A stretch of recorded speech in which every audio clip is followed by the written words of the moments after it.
listados porque aquí le pusieron listados. Ahí en Tlaxcala no se dijo, está el perímetro y son muy pocos monumentos, ¿no? O sea, hay muchas variables dentro de todo. Por eso yo digo que mucho debía ser del Estado. Por ejemplo, entonces Tlaxcala es una promoción del gobernador, Taxco es una promoción del gobernador. Ellos mismos, pero en Tlaxcala es impresionante que se acabe la pintura donde se acaba la zona. A mí me parece. Y entonces cuando mi amigo el urbanista, que no concuerda con nada con Pedro dice, no hombre, desde el helicóptero. O sea, finalmente hay un beneficio, ¿no? Yo no digo esa irresponsabilidad, pero Pedro hay que reconocer que el beneficio como Salvador lo recibió como urbanista, ahí está, ¿no? A lo mejor en una ciudad grande no. Morelia eso no. Eso no operaría, pero es a lo que voy ahí, están, como el caso que tú estudias, que es una pequeña ciudad, y las grandes ciudades. Tú en Cuernavaca te subes en el helicóptero y pues de chino. Por ejemplo, ustedes sobrevuelan Zacatecas y todo es nuevo. Zacatecas es una suma de fachadas. Si fueran estrictos en una declaratoria de Zacatecas, pues queda la catedral. ¿Quién conoce Zacatecas? Simplemente el hotel de enfrente. ¿Qué tiene que hacer ahí? Imaginen Zacatecas. Zacatecas ya no tiene más que como 5 patios. Claro, nunca tuvo muchos. Pero ustedes lo sobre. En cambio, Campeche es el caso contrario. Si ustedes vuelan sobre Campeche, está íntegro. Entonces hay muchas cosas a valorar, ¿eh? Tampoco es así de. Pero no andaba tan mal Salvador para el caso de Tlaxcala, ¿no? No, ya por satélite se puede. También. Sí, pero es que también una zona de monumento no es más de la aplicación jurídica. Si realmente como se los vendió el gobernador como un orgullo nacional, pues ahí están los resultados, ¿no? Bueno, perdón. Sí, claro, esa es gigante, no sé qué piensan hacer ahí. Sí, lo que pasa es que justamente la limitación de zona tendría que formar parte de valoraciones más amplias. Y factibles, ¿eh? Factibles, porque la Ciudad de México es un caso irresoluble por su amplitud. En Coatepec, Veracruz, alguien lo conoce. Son pueblos muy bonitos. ¿Cuántos? Coatepec, Veracruz.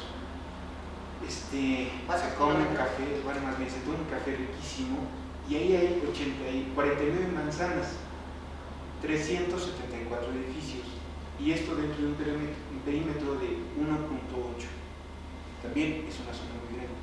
Para que se den una idea, el centro histórico de la Ciudad de México, no sé si es unificado, pero la parte sur de Izazaga, Rayón, San Juan de Letrán o Eje Central y anillo de circunvalación son 3 y fracción de kilómetros.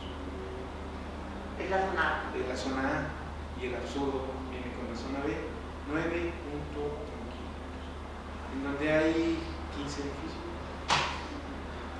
Era otro momento, las zonas se van declarando como criterios distintos. No, aquí yo creo que es una falta de normas. El criterio con el que se hace el centro, y eso lo pidió el profesor Juan González, fue declarar en el centro que sea realmente histórico y dejen un área que permita desahogar la presión urbana hacia esa zona. Pero como esto es una tradición oral no transmitida, y salen los que estuvieron en la negociación, porque siempre salen los altos funcionarios, y a los demás se les olvida. Entonces, nombre, dos niveles, pero pues estoy uno a la derecha de 20 y a la izquierda de 16, 2 metros. Pero inclusive se hizo un plano de la zona B, yo recuerdo haber trabajado en ese plano, donde todos eran de 20, 15, eran edificios muy altos. Pero ese fue el criterio.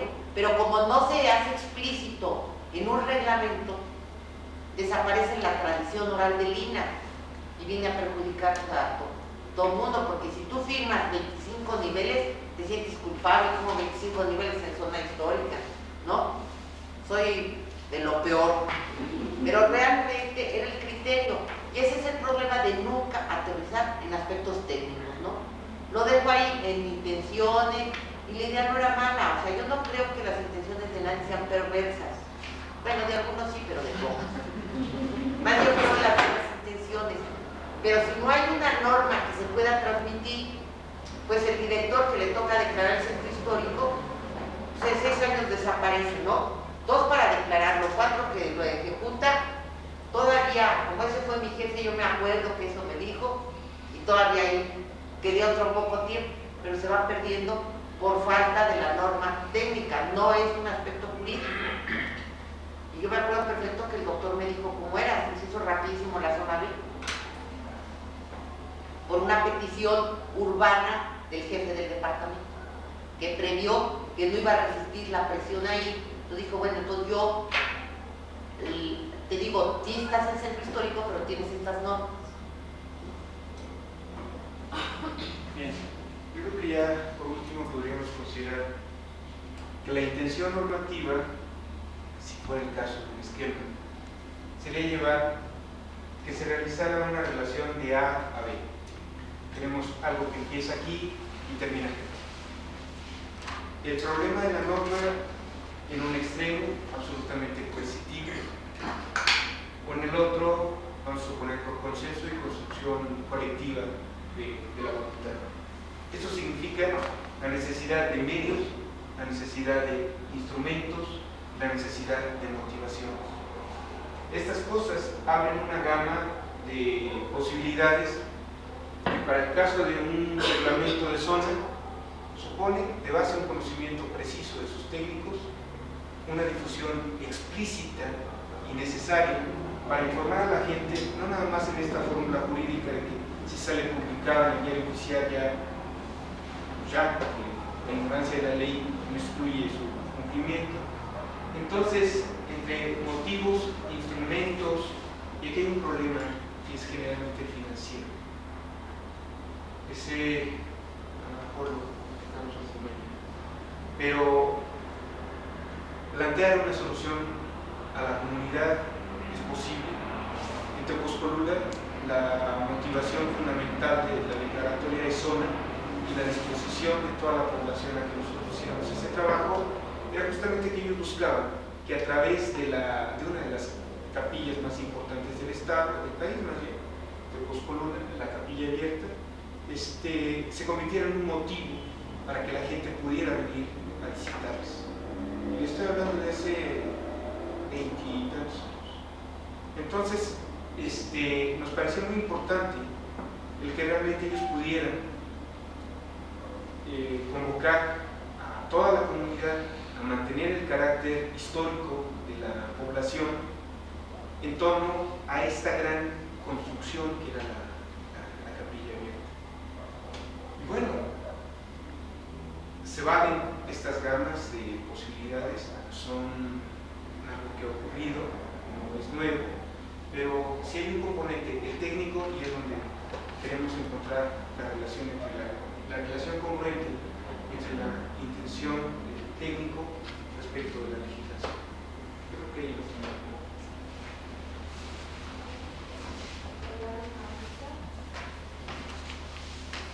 ¿Es una categoría? No, sí hay categorías. En el caso, unas zonas están delimitadas con un perímetro A, B, incluso hasta C. Para nosotros esa subdivisión daba cuenta de los grados de permisividad, por así decirlo.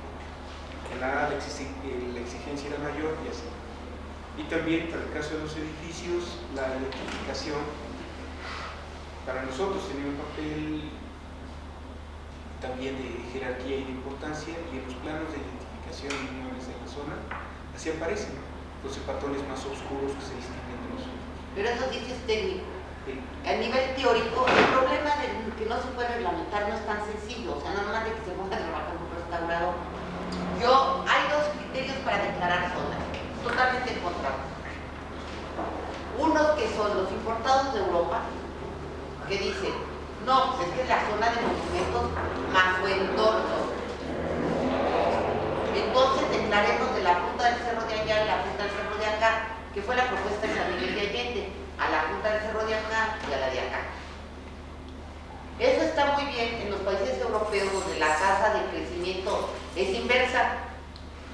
Entonces se van desocupando las casas. Pero aquí es al revés, como nos estamos reproduciendo, pues vamos ocupando la zona de monumentos con construcciones nuevas y pauperizadas. Entonces de ahí hay problemas de criterio. Hay quien hace las zonas muy grandes, que aquí se reflejan, considerando el entorno, y hay quien dice, reduzcamos el esfuerzo a las manzanas que realmente podamos conservar.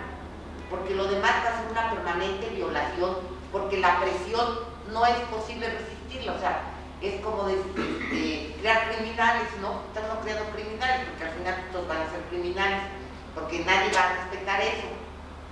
Entonces, normal, ya desde declarar una zona hay problemas de criterio. Dos, yo les pregunto, ¿ustedes son leducianos o son rosquianos?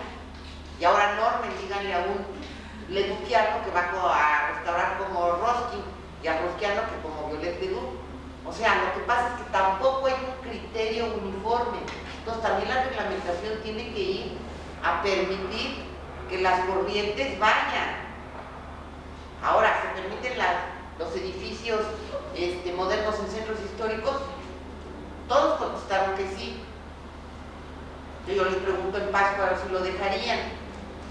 Y los que dicen que sí, fíjense nada más lo que dicen, a mí me encanta. A mí los que quieren la arquitectura contemporánea en centros históricos me fascinan. Una arquitectura contemporánea porque debemos expresarnos. Somos arquitectos del siglo XXI y debemos expresarnos, pero que se mimetice. No. ¿Sí o no? Voy bien o me regreso. Ya no sé los discursos. Entonces, ¿qué es una cosa igual a la antigua, pero sin decoración? Igual y 2:1, macizo sobre vano, le copian, pero sin decoración y sin chiste. Entonces, ni tan se expresó la arquitectura del siglo XXI, ¿verdad? Nada más que una cosa allí horrenda, ¿no? Espantosa. Lástima que no traje fotos, pero les puedo enseñar porquerías infinitas. Y luego todavía hay que se inventó la integración por contraste. Yo, ¿qué es eso? ¿No han oído eso? Es que yo voy a integrar la arquitectura del siglo XXI en los centros históricos por contraste. Chihuahua. O sea, ya ni el vocabulario nos da para decir lo que está. O sea, es más, no pensamos, ¿no? O sea, yo me voy a expresar la arquitectura del siglo XXI, pero me voy a mimetizar. ¿Qué es la arquitectura del siglo XXI? La arquitectura del siglo XXI es la posmodernidad, el retomar elementos antiguos, el deconstructivismo, otras corrientes, ¿no? Y dicen, pero que se mimetice. No, pues entonces ya no fue eso, ¿no? Entonces sí quiero que tampoco crean que nada más es una cosa de flojera técnica. Es un problema de desacuerdo conceptual, ¿no? De tendencias en la restauración. Cuando se restaura la capilla de Tepozcolula, hubo una bronca entre dos doctores en restauración sensacional. Y como la directora de Lina les habló, se fueron a bronquear allá. Yo digo, no pueden decir que estamos perdidos los restauradores de locos. Vamos a escribir un documento que sintetiza que el doctor Ricardo Prado pertenece a la corriente leduciana donde queda todo dar la reconstrucción. Y aquí el doctor no era Pancho González Cárdenas, digo, porque les doy los nombres por si los conocen, ¿no? Porque esta fue una discusión muy interesante en buenos términos teóricos. Dice que debe quedar como está, ¿no? Y todavía pudo haber una tercera corriente. Se puede reconstruir, pero que se note lo reconstruido, ¿no? Y las tres son válidas, las tres. Y ahí es muy interesante cómo poder llevar eso a que las tres corrientes tengan validez y cómo hacerlo, ¿no?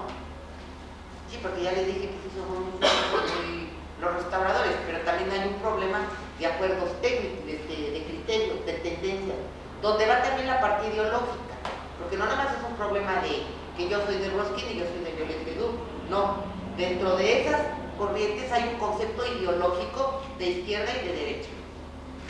La izquierda quiere una cosa y la derecha quiere otra, también. Pero bueno, eso ya serían cuestiones de teoría, ¿no? Nada más para la aplicación de los reglamentos, pues hay que ser muy cuidadosos en eso. Cuando hay unidad de los... Por eso sí se ha podido hacer en las pequeñas poblaciones, porque es más fácil que acuerden que en una ciudad.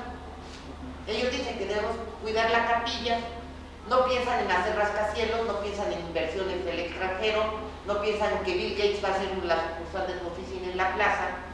Entonces tampoco están pensando en los capitales que se van a invertir, ¿no? Entonces, no, pues hombre, con 2 niveles estamos a todo dar. ¿Quieres que traigamos la piedra de donde la hemos traído? Pues la seguimos trayendo. O sea, no estamos afectando a una pequeña comunidad tanto.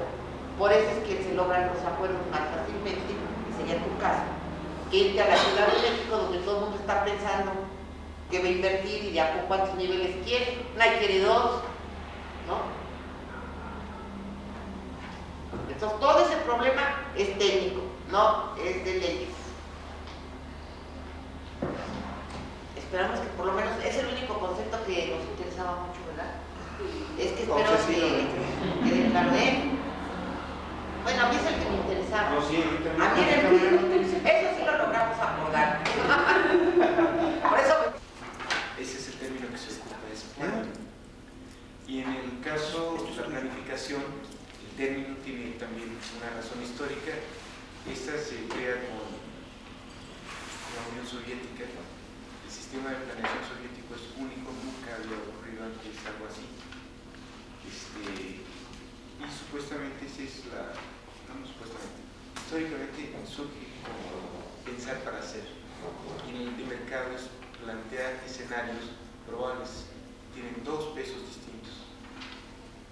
Entonces, pensar para hacer, cuando digas planificaciones con la idea de que se va a llevar a cabo, y planeación es una cuestión más indicativa.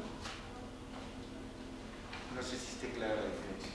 Sí, uno es gringo y otro es ruso, acá pero él dice que planificar es de plano, o sea, ya llevarlo a los planos. También planear es... Sí, planear, planeación. Sí, es también llevar a plano. También tiene implicaciones distintas, ¿no? Esto es en economía al menos. Planificación y planeación. Tiene otras excepciones en otros campos. Pero me parece el interesante para el caso, la distinción sí vale. Pensar para hacer y pensar para indicar son 2 cosas. Bueno, ahora nos toca la legislación internacional. Ya no vimos cómo en caso de emergencia, pero eso deben saber ustedes muy bien. Se encuentra Bellas Artes en un momento que tiene que hacer. Lo notifican, tiene 90 días para hacer todo el trámite de declarar, de estudiarlo, hasta que firme el presidente o el secretario, si sabían, ¿no? Y después de esos 90 días ya. O sea que es imposible. Ustedes creen que un secretario o un presidente firme, reúnan la comisión. No, porque no, claro que. Pero sí puede afectar al propietario 90 días para que lo calculen el día que tiene una de esas. Bueno, ¿se acuerdan que donde nos íbamos a lanzar es donde dice que los tratados internacionales son supletorios a la ley junto con el Código Civil o el Código Bueno? Según este documento del doctor Oliver, que si usted no sabe quién es el doctor Julio César Oliver, pues él es doctor en Derecho, es antropólogo que es doctor en Derecho.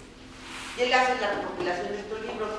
Los tratados que aquí dice son tratados de cooperación con Estados Unidos de América, que dispone la recuperación y devolución de bienes arqueológicos, históricos y culturales robados. Convenio de protección y convenio de protección con Belice, Perú y Guatemala. ¿Sí? Y por otro lado están los documentos internacionales, que no son tratados. O sea, tratado es una convención específica de relación con los estados. Y otra es, pues, que firmemos documentos, ¿no? Como es el maravilloso caso de la Carta de Venecia, que es homométrico, ¿no? Y que a mí siempre me ha encantado la Carta de Venecia. Yo creo que es un documento lo suficiente. Ustedes ya lo deben haber estudiado, ¿verdad? Ya se lo saben a todo dar, ¿no? O lo leemos para términos jurídicos, ¿qué implicaría? Digo, no tiene validez, pero como todo el mundo lo saca, sobre todo los que les encanta mucho son los que no han hecho la maestría. Cuando les salen la Carta de Venecia empiezan a sospechar. Es un indicador. Normalmente los que tienen los posgrados ya no les hacen tan feliz la carta. A ver, hacemos como ayer, un párrafo cada quien. Empieza el frente, tocó el morbilar con la introducción. ¿Sí lo tienen o no? Lo estoy buscando. Yo lo tengo. A ver, pues alguien que lo tenga, que lo lea. A ver. Nomás, perdón, doctor, antes. En este caso no se da la negativa quitar. En el INA no. ¿No? El INA tiene 30 días para resolver. Pero si no me resuelven. ¿Tienes fecha? No, pues ya lo acusan, lo demandas, te vas al periódico, dices que no cumplió con el reglamento. No, eso es el gobierno del Distrito Federal. No, de que este caso no haya afirmativa fita, pero ayer leímos el artículo, es página 121, a ver, 331. Fue parte de lo que leímos. Eso está en el reglamento, es el artículo 43 del reglamento a la ley. El instituto competente, o sea, cualquiera de los dos, otorgará o denegará la autorización a que se refiere el artículo anterior en un plazo no mayor de 30 días hábiles, no naturales, hábiles, a partir de la fecha de recepción de la solicitud. En el caso de otorgarse, se le notificará al interesado para que previamente pague los derechos correspondientes. Pero es una obligación del instituto cuando mucho 30 días, Y en el caso de Bellas Artes, después del reglamento se hace la adenda a la ley, donde les dan 90 días para que se reúna la comisión y lo declare artístico y lo firme el secretario o el presidente. Lo cual 30 días es, 90 días es nada, porque tiene que ser a través de una comisión que tiene que presidir el director del INPA, debe ser con pura gente muy sesuda, que se reúnen, analizan, dictaminan, escriben y luego lo pasan a firma. Pero en principio tienen 30 días. ¿Se tardan más de 30 días? ¿Sí? Pues hay que ir a la Contraloría del INPA a decírselo. No está cumpliendo con la ley. Es una obligación del instituto contestarte. No decirte que sí, pero decirte por qué no. ¿Sí o no? Fundamental y motivado. Y la Contraloría del INA supuesta. Bueno, las delegaciones yo no sé porque yo en el INA ya no hago trámites, ¿no? Pero en las delegaciones tú vas a la Contraloría y los acusas, porque acuérdense que ahora en las Contralorías dependen de Secodam, no son Contralorías internas de ellos. Entonces ellos pueden sancionar a cualquier funcionario. Todas las Contralorías tienen una de quejas ciudadanas, que además le supervisan constantemente la Secodam. Califican, los que atienden la queja ciudadana, pasan visitadores que ponen calificaciones como de escuela, de 0 a 10, constantemente. Entonces tú con fundamento en esto puedes ir a la Contraloría del INA y decir que no está cumpliendo el funcionario responsable. Y tiene la obligación la Contraloría de sancionarlo.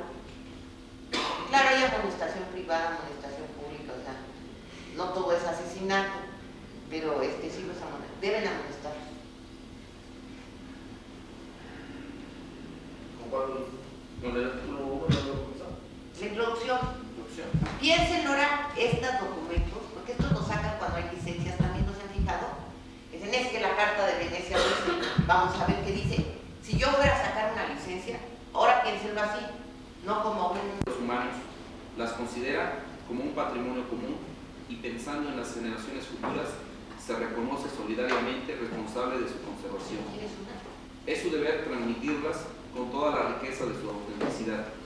Es por lo tanto esencial que los principios que deben presidir la conservación y la restauración de los monumentos sean elaborados en común y formulados en un plano internacional, aunque dejando a cada nación el cuidado de asegurar su aplicación en el marco de su propia cultura y sus tradiciones.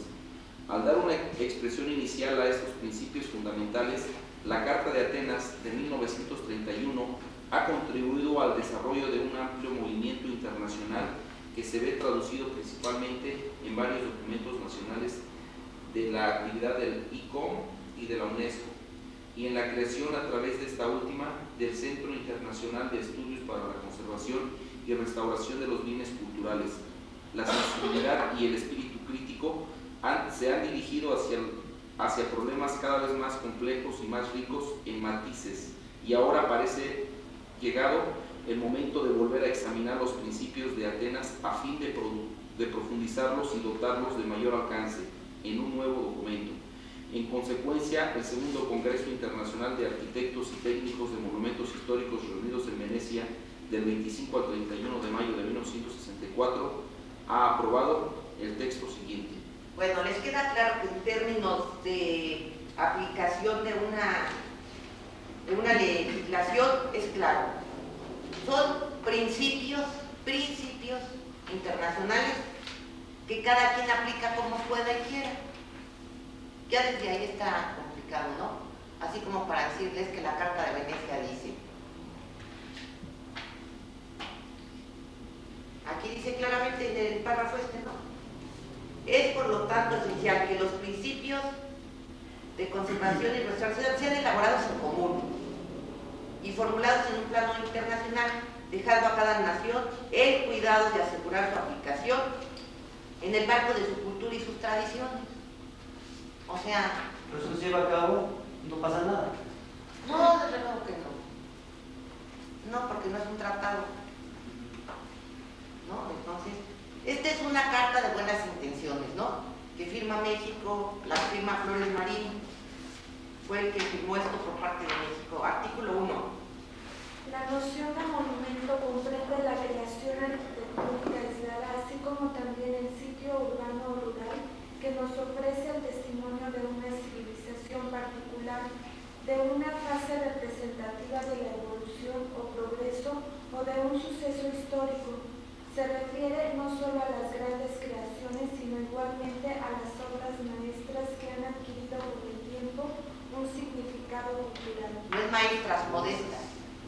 Las obras modestas que han adquirido, ¿se los pusieron maestras? No es maestra. Yo que son como obras. maestras. No tendría caso ponerlo. Son las obras modestas. Ahora, en este sentido ustedes pueden ver que lo único que dice es que hay edificios aislados y zonas históricas, ¿no?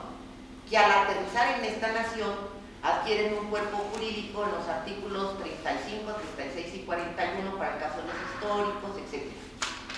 O sea, esto no es aplicable al margen de la ley mexicana. O sea, yo con esto no puedo ir a defender una zona porque en el artículo en anterior dice de acuerdo a cómo lo hace cada nación, y esta nación tiene una legislación, ¿no? Porque luego dicen, es que aquí dice, sí, pero la legislación mexicana no le ha dado el rigor legal. Yo no es lo que quiero, porque sí sacan mucho esto para cualquier ocasión. El 2. La restauración y la conservación de los monumentos son disciplinas que requieren la colaboración de todas las ciencias y de todas las técnicas que puedan contribuir al estudio y a la salvaguardia del patrimonio monumental. El 3. La conservación y la restauración de los monumentos tienen como objetivo salvaguardar tanto la obra de arte como el testimonio histórico. El 4. La conservación de los monumentos impone en primer lugar un cuidado permanente de los mismos. 5. Por eso me fui, porque no se corta.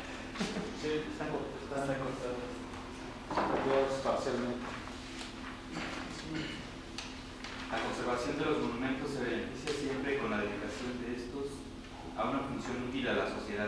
Esta dedicación es pues deseable, pero no puede ni debe alterar la disposición o la decoración de los edificios. Es dentro de estos límites donde se debe concebir y se pueden autorizar los arreglos exigidos por la evolución de los usos y las costumbres. ¿Les parece cuantificable este artículo? Fíjense, vuelvan a leer despacio. La conservación de los monumentos se beneficia siendo útil, ¿no? A la sociedad. Fíjense, es útil a la sociedad. Esta dedicación es pues deseable.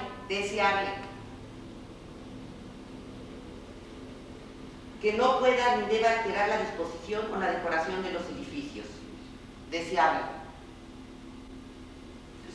Ni sí ni no, ¿verdad?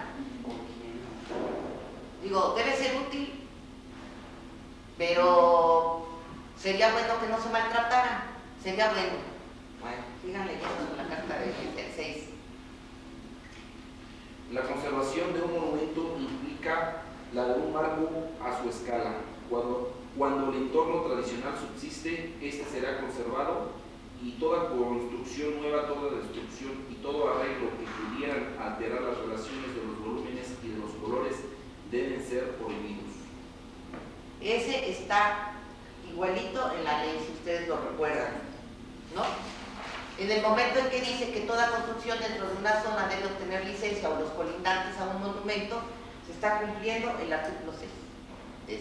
Pero está legislado, en este caso está legislado. No dice cómo, pero alteración de la relación de volúmenes y colores, pues También volvemos a los adjetivos calificativos. 7.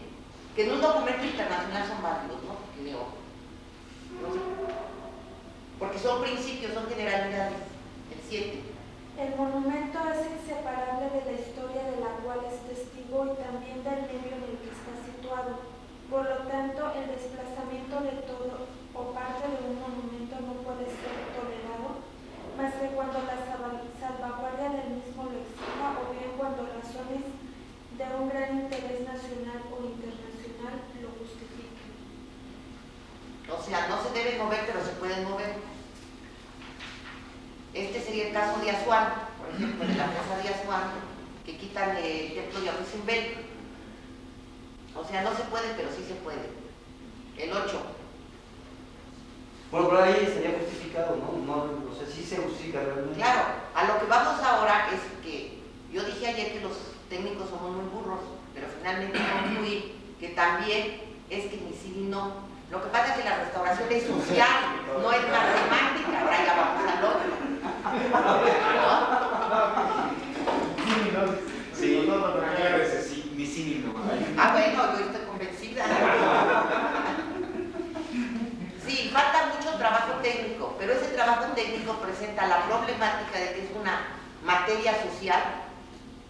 La conservación, ojo, no la restauración, porque aquí hay que diferenciar que la restauración sí puede ser científica, 100% o 100%, que es lo correcto. La restauración, no así la conservación.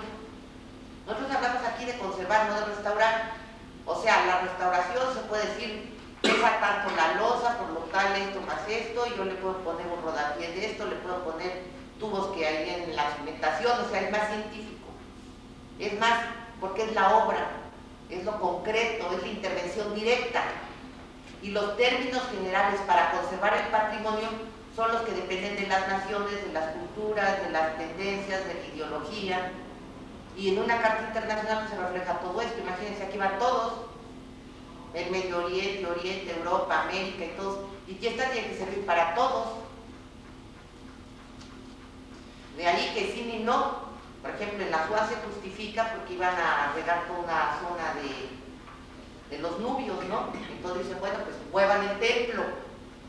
Ahora, no supieron el desenlace del templo, pagaron por templos chiquitos a los que colaboran. Ah, ¿verdad? Eso no sabía. O sea, colaboran en el movimiento de Asuán varias naciones, Estados Unidos, así que como Egipto no puede pagar, les regala uno de los templitos que iban a quedar allá abajo. Hay uno en el Museo de Nueva York, en fin, ¿no? Así pagan. A ver, aterrizándolo a México, Sí. el INA es el ente superior que dicta lo que hay que hacer y lo que no hay que hacer. Sí. En materia de patrimonio histórico y arqueológico. Sí, y el de artes y artes. Pero, ¿qué función tiene el ICO a nivel internacional? O sea, ¿quién le puede decir al INA que está mal o que está bien? Pues el que tenga calidad moral. Sí, pero ¿de quién? Pues cualquier persona con calidad moral. O un abogado si han violado una ley. Cualquier abogado en términos de violación a la legislación.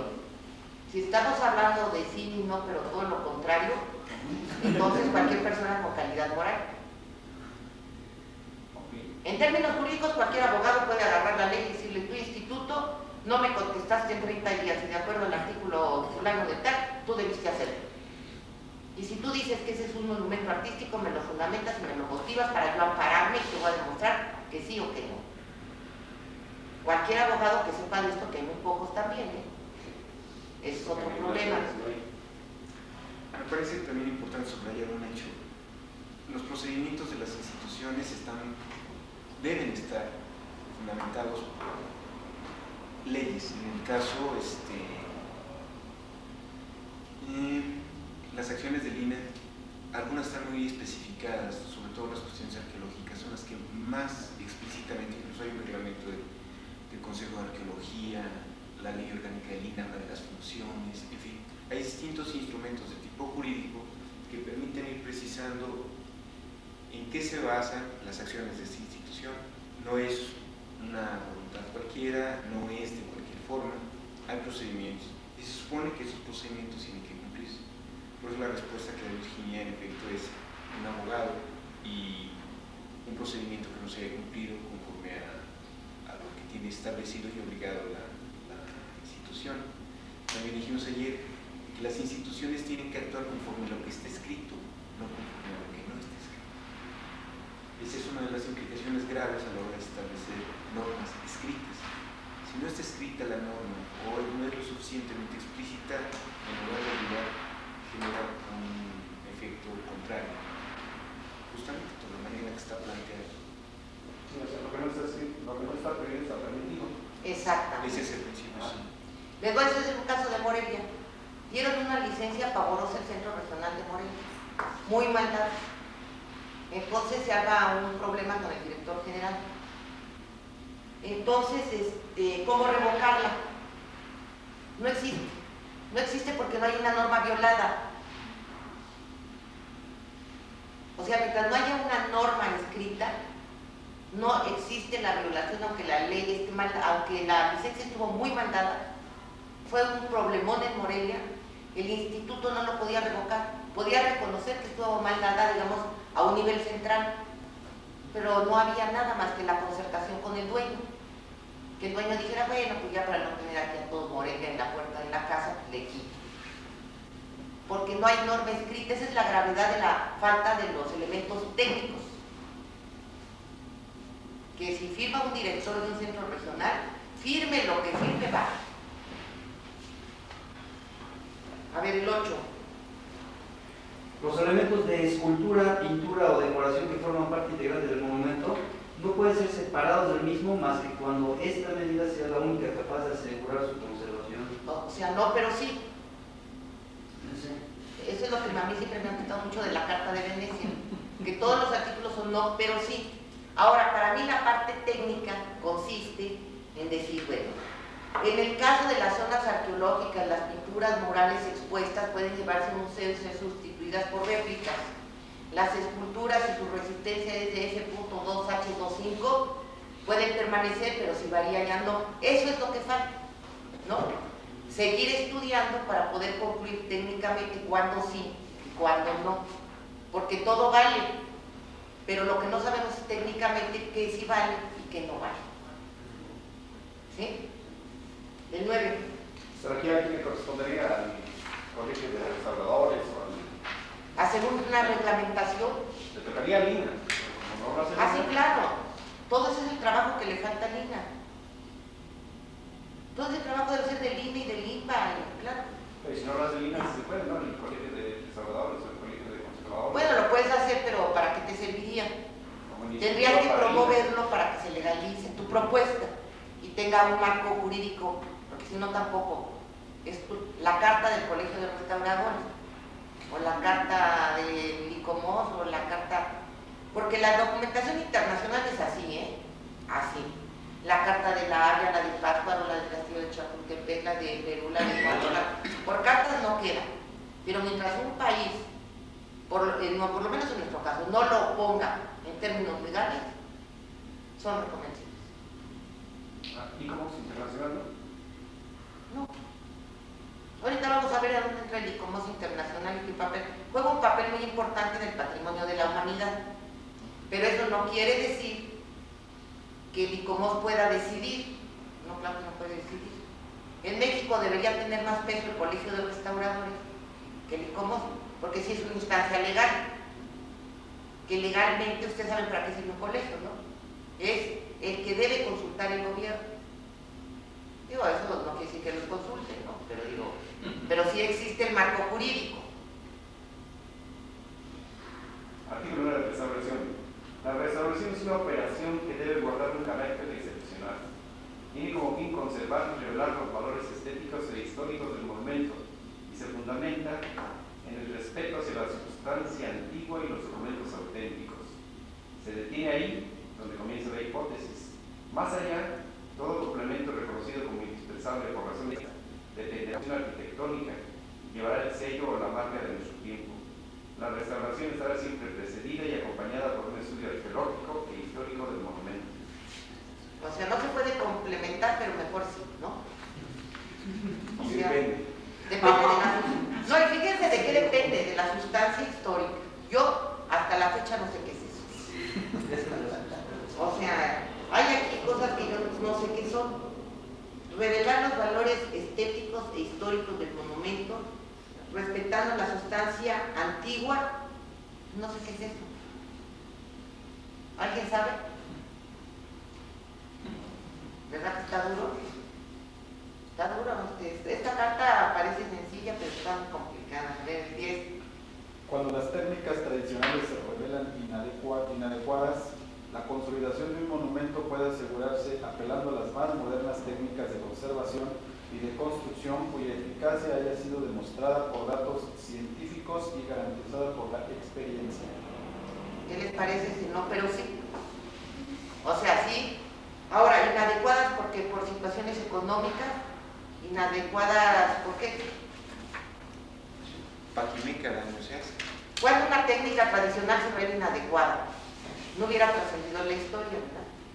Si fuera inadecuada. O como duró 500 años y era tan inadecuada. Pero entonces ya le pueden ver ustedes lo más moderna técnica, que debe estar probada y garantizada, pero no la pueden probar porque ¿cómo la prueban si no les autorizan a probarla? O sea, no, pero sí. El 11.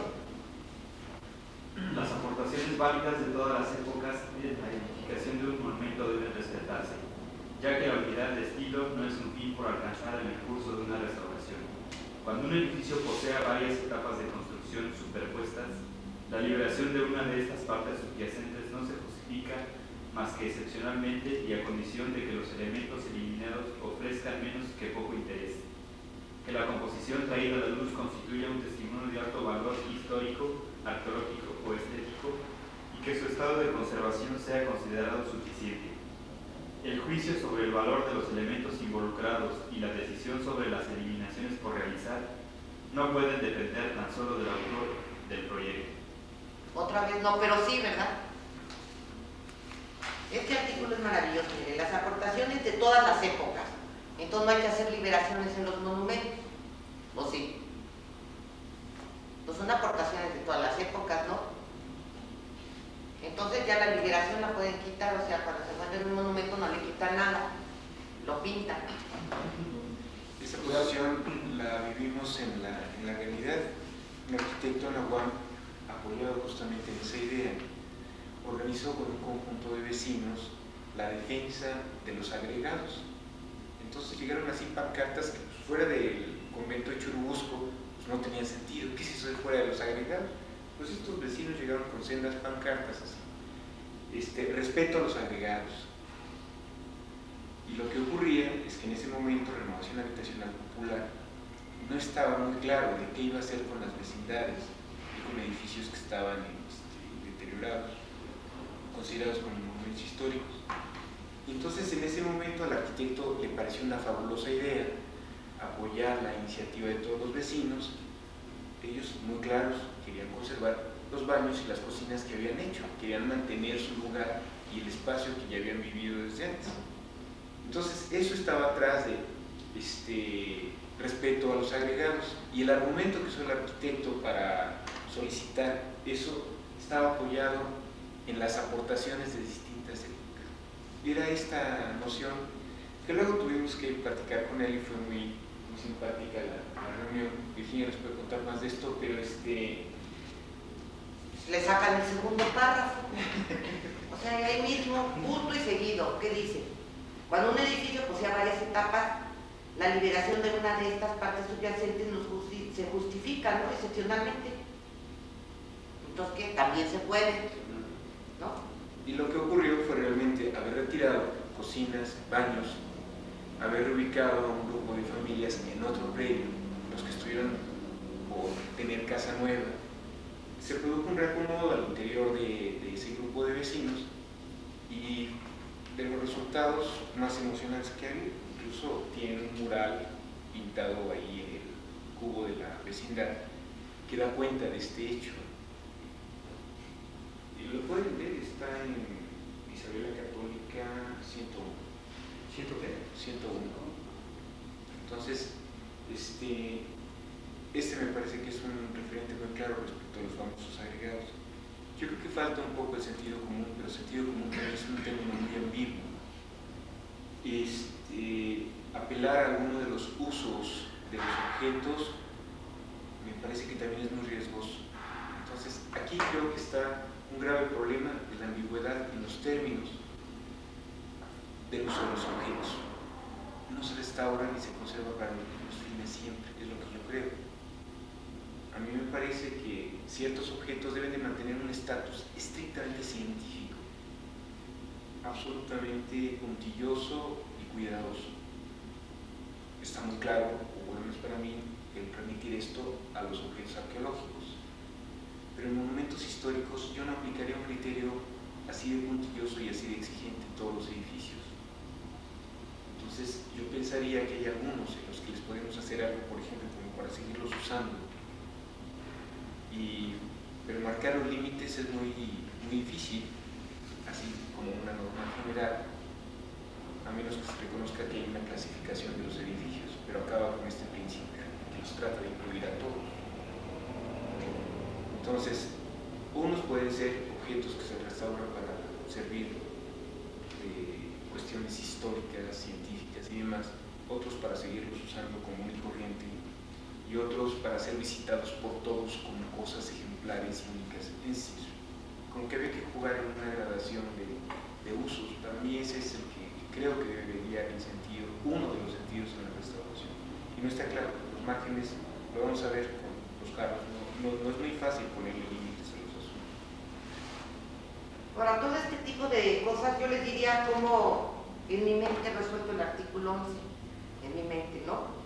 Cuando hay un proyecto integral posterior que transforma el edificio, a mí me parece que debe ser respetado, pero si yo pongo una perrera en la azotea, no veo por qué deba yo guardar una perrera en la azotea. ¿Sí? Porque los edificios se van reproyectando integralmente a veces, ahí sí me parece que hay una aportación que debe ser conservada. Por ejemplo, el colegio de niñas, después de ser el colegio de, sí es el de niñas, ¿verdad? Se vuelve teatro a principios de siglo. Y hay una transformación integral de decoración, espacios, todo, de un arquitecto importante de la época que lo transforma. Ahí sí me parece que es una etapa que debe conservarse, pero todas, así todas, pues entonces ya no habría, porque todo es historia, ¿no? Ayer ya fue historia. Entonces ahí también el concepto de historia es muy complicado, que ayer vimos que muchos países lo resuelven en años, ¿no? Uno de 1918, otro le puso 200 años, otro le puso 100, cada quien como puede. El 12. Los elementos destinados a reemplazar las partes faltantes deben integrarse armónicamente en el conjunto, distinguiéndose al mismo tiempo de las partes originales con el fin de que la restauración no falsifique el documento de arte y de historia. ¿Qué les parece? ¿Qué es integrarse armónicamente? ¿Alguien sabe qué es integrarse armónicamente? Pero luego distinguirse, sí, pero no. Unos le ponen fecha, otros los ayudan, otros no. Pero tampoco queda muy claro. El 13. Perdón. Este tipo de argumentaciones, sobre todo el de armónico, recuerda mucho las discusiones en el siglo XIX, al principio, finales del siglo XIX. Concretamente, cuando se trata de enfrentar los argumentos que la academia mantenía y seguía como únicos, frente a las posiciones que habían desplegado ya para esa época los ingenieros civiles, los constructores. Entonces empezaron a cuestionarse todo este tipo de conceptos que en el lenguaje, en el bagaje y en la formación del arquitecto adquirían un sentido y tenían una manera de realizarse. Ustedes ven a Vitruvio, hablar de armonía es hablar de relación de partes. Todos podemos entender, relación de partes, sí, pero fuera de los arquitectos, relación de partes puede significar nada, todo, otra cosa. Crear un lenguaje particular es aproximarse lo más posible a la realidad de la disciplina en este caso, pero también sirve como coto e imposibilita la relación con otros escenarios sociales. Y nada más partía de la idea de lo armónico. Son elaboraciones muy complejas, escenarios que no tienen parámetros para transmitirse cabalmente. Tanto que, termino con esto, hay un libro que se llama Sintaxis de la imagen, no sé si lo conozcan. Es un libro que sería interesante que lo vieran porque justamente en términos como una diseñadora estadounidense trata de mostrar la forma en la que pudieran ser enseñadas y transmitidas las ideas que contiene. Y está interesante porque su libro se llama Sintaxis de la imagen. Hablar de sintaxis es hablar del orden en el que van a ir colocadas las cosas y poner las reglas para diseñar es lo que ella trata de resolver. Algunas cosas las hace muy bien, otras no, pero no deja de ser un libro interesante porque ella aparece en la arquitectura y cosas que a nosotros nos enseñaron en la escuela pensando que eran como solo una tarea exclusiva conceptual del arquitecto, ya están puestas en el plano del diseño y aplicadas a cualquier cantidad de cosas. Hablar de diseño es una forma de presentar objetos también. Entonces, este libro me parece interesante por esas implicaciones, es muy didáctico y ya. ¿Qué sigue? Los agregados no pueden ser tolerados más que en la medida en que representen todas las partes interesantes. Respeten todas las partes interesantes del edificio, el entorno tradicional, el equilibrio de su composición y sus relaciones con el medio ambiente. ¿Se dan cuenta cuántos adjetivos calificativos tenemos en el artículo? Todos los adjetivos calificativos se tienen que volver en asuntos técnicos. ¿Qué sigue? Los sitios monumentales deben ser objeto de cuidados especiales a fin de salvaguardar su integridad y asegurar su saneamiento, su arreglo y su valorización. Los trabajos de conservación y restauración que se efectúen en ellos deben inspirarse en los principios enunciados en los artículos precedentes. 15. Los trabajos de excavación deben realizarse conforme a normas científicas y a la recomendación que define los principios internacionales para aplicarse en materia de excavaciones arqueológicas, adoptada por la UNESCO en 1956. El acondicionamiento de las ruinas y las medidas necesarias para la conservación y protección permanente de los elementos arquitectónicos y de los objetos descubiertos deberán ser asegurados. Se tomarán, además, todas las providencias con el fin de facilitar la comprensión del monumento sacado a la luz, sin desnaturalizar nunca su significado. Todo trabajo de reconstrucción deberá, sin embargo, excluirse a priori. Solamente la anastilosis, es decir, la recomposición de las partes existentes, pero desmembradas, puede tenerse en cuenta. Los elementos de integración serán siempre reconocibles y representarán el mínimo necesario para asegurar las condiciones de conservación del monumento y restablecer la continuidad de sus formas. Bueno, yo quisiera decirles que yo de esto de que se tiene que notar lo que se hace, personalmente no estoy de acuerdo. Les voy a dar el argumento que siempre doy. El día que me corten una pierna, yo prefiero que me la pongan lo más parecida a la que traigo puesta ahorita, a que me pongan un palo de pirata para que todo el mundo se dé cuenta que la estructura sí funciona, pero no quiero engañar a nadie. Yo sí quiero engañar a todos.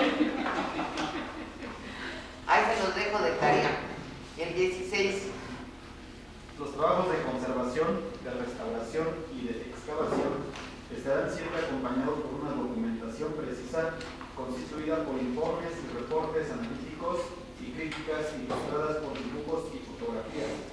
Todas las fases de los trabajos de liberación, de consolidación, de recomposición, de integración, así como los elementos técnicos y formales identificados a lo largo de los trabajos, deberán ser consignados. Esta documentación se depositará en los archivos de un organismo público y estará a disposición de los investigadores. Además, se recomienda su publicación. Los aquí presentes, durante sus obras de restauración, han dejado un proyecto final. Yo sí creo que en restauración muchas veces se va elaborando el proyecto definitivo, ¿no? Pero eso no es algo que prácticamente no se hace. Bueno, ¿alguna duda sobre la Carta de Venecia? Ya todos podrán aplicarlo.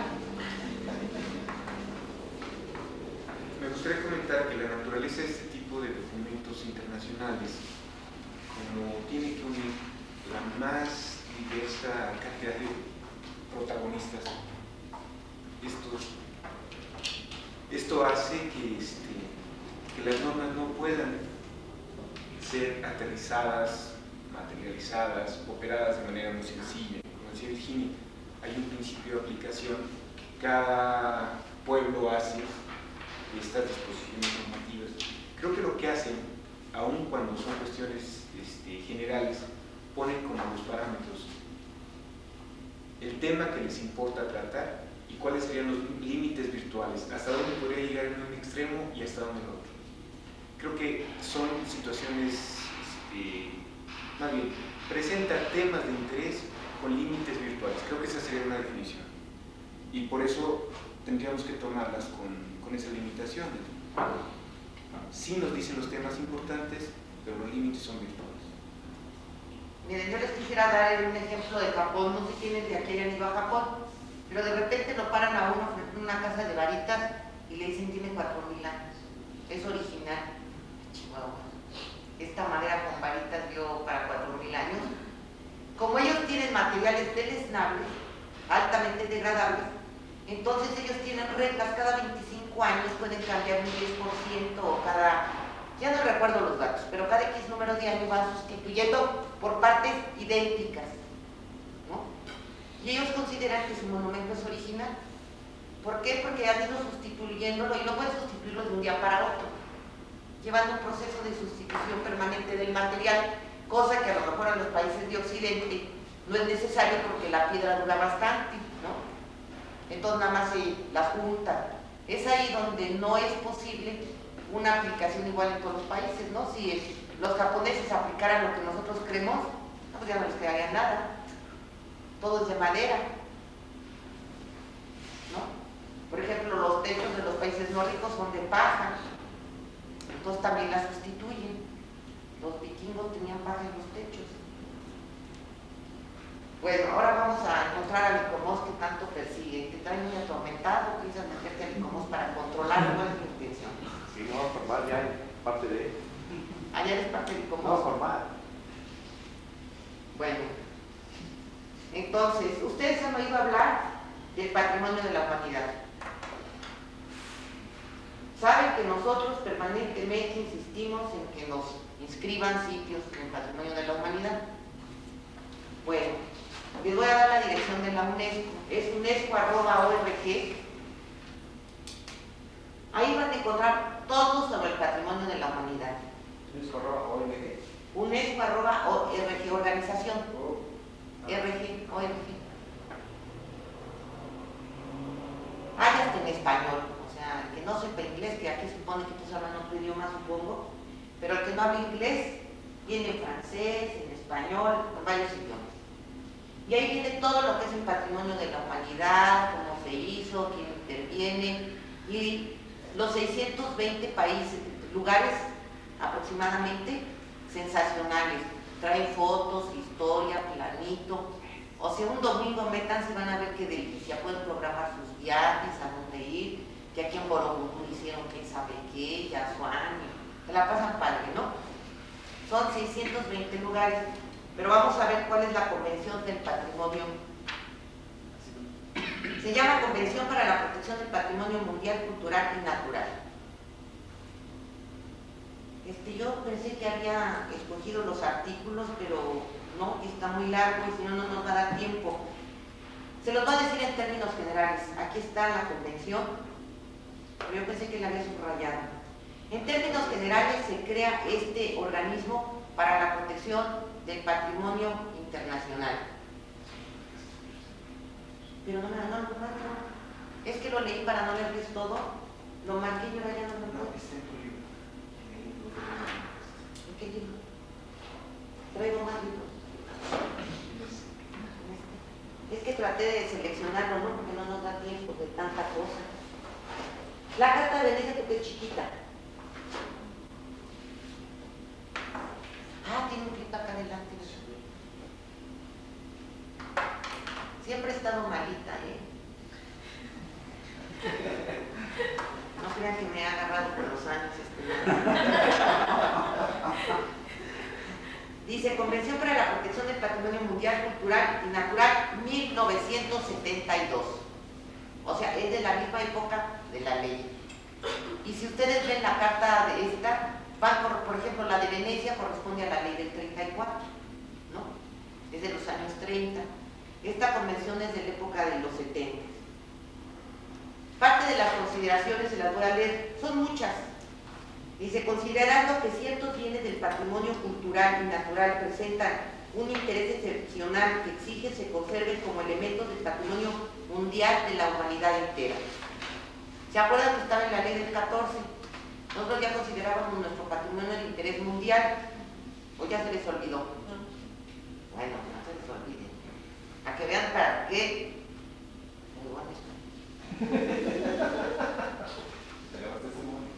¿Mandé? Considerando que ante la amplitud y la gravedad de los nuevos peligros que los amenazan, incumbe a la colectividad internacional entera participar en la protección del patrimonio cultural y natural de valor universal excepcional, prestando una asistencia colectiva que, sin reemplazar la acción del Estado interesado, la complemente eficientemente, ¿sí? O sea, es complementario y ellos ven nuevos peligros. Y luego aquí viene la aclaración en el artículo 3. Incumbirá a cada Estado parte en la presente convención identificar y delimitar los diversos bienes situados en su territorio, ¿sí? O sea, se inscribe a petición de parte. O sea, no llegan ni me inscriben, se inscribe a petición de parte. Cada uno de los Estados parte en la presente convención se obliga a no tomar deliberadamente, ninguna medida que pueda causar daño. O sea, se puede uno atarantar, pero no ser maloso. Que directa o indirectamente al patrimonio cultural y natural de que se trata el artículo 1 y 2, etcétera, etcétera. Para los fines de la presente convención, se entenderá por protección internacional del patrimonio mundial y cultural el establecimiento de un sistema de cooperación y asistencia internacional destinado a secundar a los Estados parte en la Convención en los esfuerzos que desplieguen para conservar e identificar ese patrimonio. Bueno.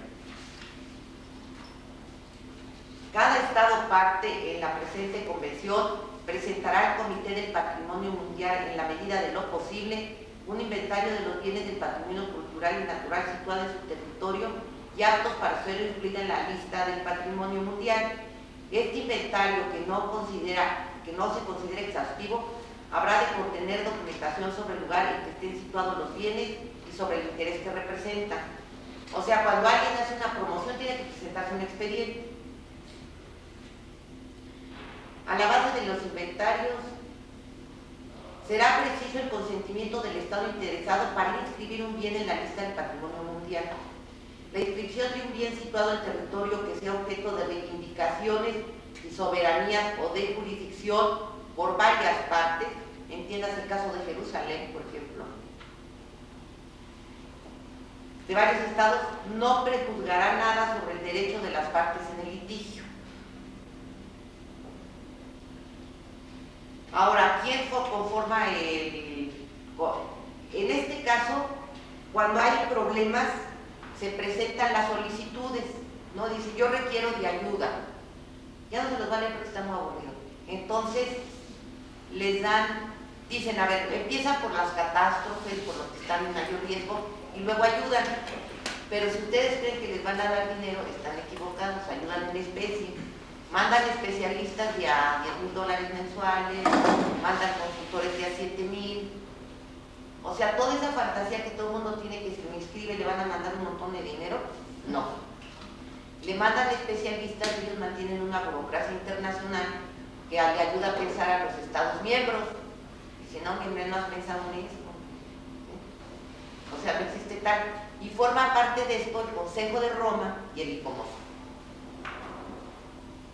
Es parte del Consejo Internacional del Patrimonio, el ICOMOS. Es de ahí de donde se desprende.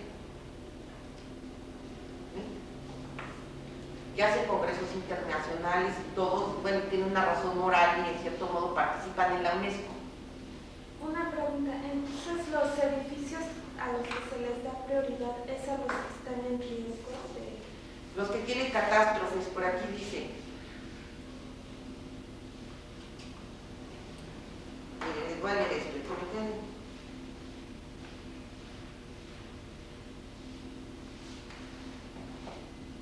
Por razones de los trabajos que se puedan tener que emprender sin demora, el comité examinará con preferencia las peticiones que se presenten justificadas por calamidades naturales o catástrofes.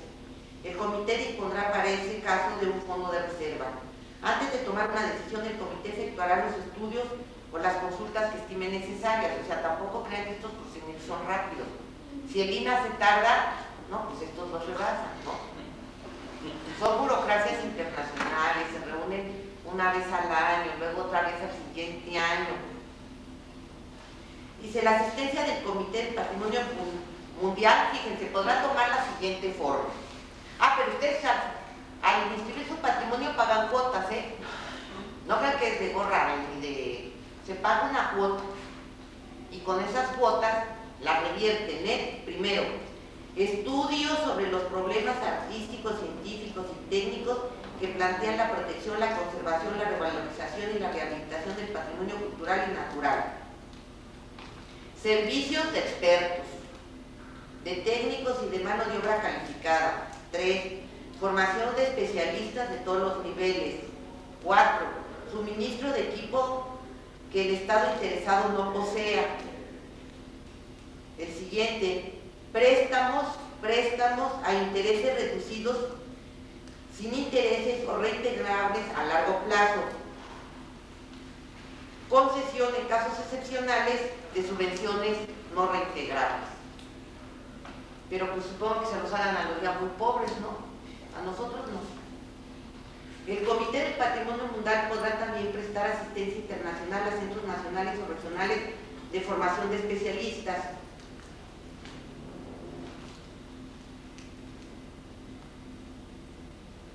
El financiamiento de los trabajos necesarios no incumbirá en principio a la comunidad internacional más que parcialmente.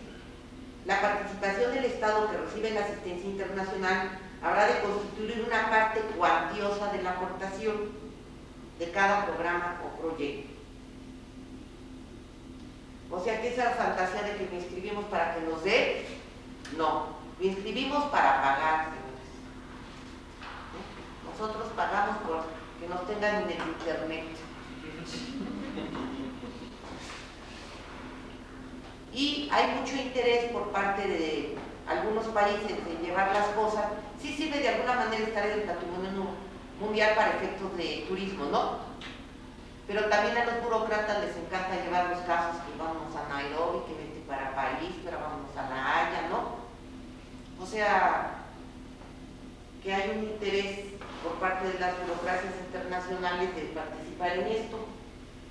Yo, como habrán notado, soy enemiga, ¿verdad?, de este asunto, porque yo digo que si no somos capaces nosotros de reconocer y conservar nuestro patrimonio cultural, a mí me parece muy triste que nos lo tengan que reconocer y ayudar a proteger la gente que ni siquiera es nacional.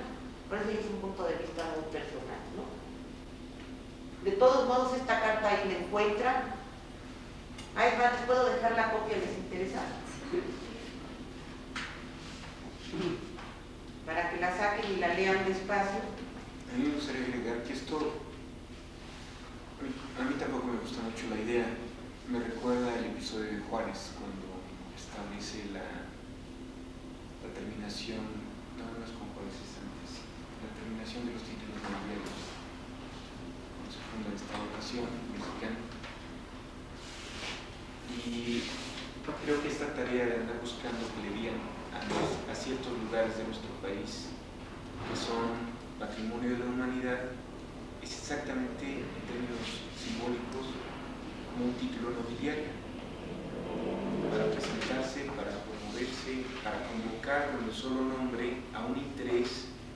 Ya no es suficiente decir Chichén Itzá o Teotihuacán, patrimonio de la humanidad. Ya no es suficiente decir el centro histórico de la Ciudad de México, ahora es patrimonio de la humanidad. Guanajuato, no, pues es que patrimonio de la humanidad. Entonces, tiene esta fuerza simbólica, esta calidad de convocatoria, el ponerle este apelativo. Son dineros que a mí me parece que se podrían ocupar más en otros sentidos, ¿no? Que en efecto es una de las funciones que la Secretaría de Relaciones Exteriores mantiene, en donde hay un grupo, ustedes saben quiénes van a estos congresos. Yo conozco como a 2 o 3 burócratas de estos, pero nada más son ellos. Y yo no creo que eso resuelva nada, porque van y nos traen lo que puede uno conseguir en internet, y ahora ya se pusieron de acuerdo en tal cosa. En fin, tampoco me parece que sea eso. Creo que sin duda el abrir el análisis y la discusión, intercambiar experiencias en otros foros, eso sin duda será importante. Pero así como un marco normativo, donde ellos, para declarar patrimonio de la humanidad un sitio, piden que haya ciertos ofrecimientos por parte de los gobiernos locales en términos de que van a ocuparse de la conservación de estos lugares. Manejan que haya una cierta política, unos indicios ahí. Y son parte de la carta de intención de la inscripción. Además, las cédulas, está bonito, si pueden leerlos, son documentos muy bien hechos, están bien redactados. Y los expedientes con los que se publican, más bien con los que se inscriben estos lugares en este gran archivo que es el Consejo Nacional del Patrimonio de la Humanidad. Y Canal 11 de repente presenta estos programas, la televisión lo pasa, y ahí lo que exhiben pues también son las razones por las que se inscriben. Quería resaltar esta idea de los títulos nobiliarios, ¿no? Tienen ese efecto. Bueno, pero como todo lo que es restauración no es económico, no sirve para nada en este mundo. Ahorita es el mundo del billete, de la economía, de la avanzada. ¿Están de acuerdo que lo que no sea con dinero no vale? Es parte de la posmodernidad. Ahora, como ya nos fundamentamos en señores muy sabios, internacionales, con mucha experiencia en restauración, yo tengo interés en dejarles aquí lo que dicen los que manejan los billetes, ¿no? ¿Qué dicen los que manejan los billetes de todo el mundo sobre el patrimonio cultural? Porque cuando uno llega y dice, mira, dice aquí Díaz de Eder, que dice aquí Meyer, no. ¿Qué dice el Banco Mundial? ¿Qué dice lo de los billetes, no? Entonces vamos a ver qué dicen los de los billetes. ¿Ustedes saben qué es la OSD? La Organización Económica para la Cooperación y el Desarrollo. Bueno, esta es la organización de los 29 países más desarrollados del mundo, en el que se colocan los Salinas de Gortari. Y luego nos querían sacar con Cedillo, porque no éramos de los más desarrollados del mundo. Pero finalmente no sé qué hizo Cedillo que logró que nos dejaran. ¿Es organización? OCDE, Organización Económica para la Cooperación y el Desarrollo se llama. OCDE en español. Y en inglés también le cuentan en el internet, porque ahora el internet es una maravilla, ¿no?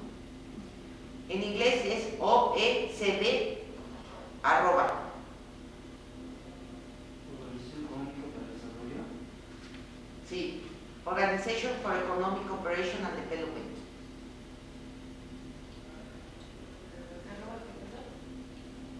La dirección es OSD @ OECD. OECD. Sí, porque es en inglés Organization for Economic Cooperation and Development. ¿Pero es arroba qué, perdón? ORG. ORG también. Sí, seguramente. Yo no he entrado, pero supongo que soy. Si no lo vas a ver eso, ¿Mandé? Si no lo vas a ver eso. Sí, inclusive. Sí, estos son papeles de computadora. Nada más que yo no fui la que entró, me los dieron. Ay, pongo mi hijo de 8 años. Ahora les voy a decir, todos le hacen a la computadora aquí. Sí, No están perdidos. Miguel es el especialista. Es especialista en computadora. Es el crack. Bueno. Bueno, ahora les voy a leer en términos generales qué es la OCDE. Es una organización intergubernamental con sede en París para la cooperación económica y el desarrollo. Su propósito es proveer a sus 29 países miembros de un foro donde los gobiernos puedan comparar sus experiencias, discutir sus problemas comunes y buscar soluciones que puedan luego ser aplicadas dentro de su propio contexto nacional. Su tarea fundamental es habilitar a sus miembros para consultar y cooperar entre ellos para lograr la mayor sustentabilidad del desarrollo económico. Es económico esto, así como el bienestar de las poblaciones. La OCDE ofrece consejos y da recomendaciones para lograr que sus miembros definan sus políticas. En ocasiones sirve de mediador en negociaciones de acuerdos multilaterales y establece códigos legales en algunas actividades. La organización es el foro para un diálogo objetivo, hábil e independiente que permite la comprensión exhaustiva y asesoramiento real a los problemas actuales. Algunas ventajas son el enfoque multidisciplinario, el sistema de consenso, ¿no? Es de los años 60 y las políticas que lleva es lograr el mayor crecimiento económico y empleo sustentable y el aumento de la calidad de vida en los países miembros, a la par de mantener estabilidad financiera y así contribuir al desarrollo de la economía mundial, contribuir a la sana expansión económica de sus miembros, así como de los no miembros en vías de desarrollo, contribuir a la expansión del comercio mundial en una base multilateral sin discriminar según las obligaciones internacionales. ¿Qué les parece que esto les preocupe el patrimonio o que no les preocupe? Países miembros: Austria, Canadá, Finlandia, Grecia, Irlanda, Corea, los Países Bajos, Polonia, Suecia, Inglaterra, ya vieron todos, Francia, Hungría, Italia, Japón, España, Alemania, Bélgica, Suiza, Estados Unidos. ¿Qué piensan que se le puede ocurrir a unos economistas como estos sobre el patrimonio?